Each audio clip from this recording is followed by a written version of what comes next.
1572 मध्ये महाराणा प्रताप मेवाडच्या सिंहासनावर आरूढ झाल्यावर त्यांच्यासमोर सर्वात मोठे आव्हान सम्राट अकबराच्या वाढत्या साम्राज्यासमोर होते.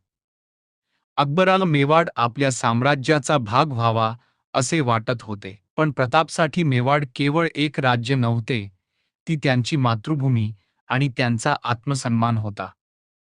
अकबराने प्रतापला समजावण्यासाठी राजनैतिक दूत पाठवले. युद्धाशिवाय मेवाडला मुघल राजवटीखाली आणणे हा उद्देश होता. प्रतापने दूतांचे ऐकले. त्याला युद्ध नको होते, पण तो आपल्या स्वातंत्र्याशी तडजोड करण्यासही तयार नव्हता. महाराणा प्रताप यांचा संदेश स्पष्ट होता. सन्माननीय संबंध शक्य होते, पण मेवाडचे स्वातंत्र्य कोणत्याही परिस्थितीत सोडले जाणार नव्हते. एकापाठोपाठ एक राजनैतिक प्रयत्न सुरू झाले, पण प्रताप आपल्या निर्णयावर ठाम राहिले. वाटाघाटीचा मार्ग आता अधिकाधिक कठीण होत चालला होता. एका बाजूला अकबराचे विशाल साम्राज्य आणि दुसऱ्या बाजूला मेवाडचा आत्मसन्मान.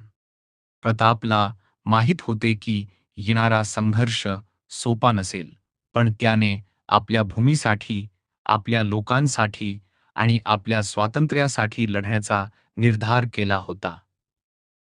आता मेवाड आणि मुघल साम्राज्यामधील संघर्ष जवळजवळ निश्चित होता आणि इतिहास एका अशा युद्धाकडे वाटचाल करत होता, जे जग आजही लक्षात ठेवते.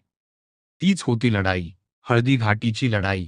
पण त्याआधी जाणून घ्या प्रतापला मनवण्यासाठी अकबराने कोणते राजदूत पाठवले होते आणि वाटाघाटी अखेरीस अयशस्वी का ठरल्या. पुढील भागात हळदी घाटीच्या दिशेने पावले.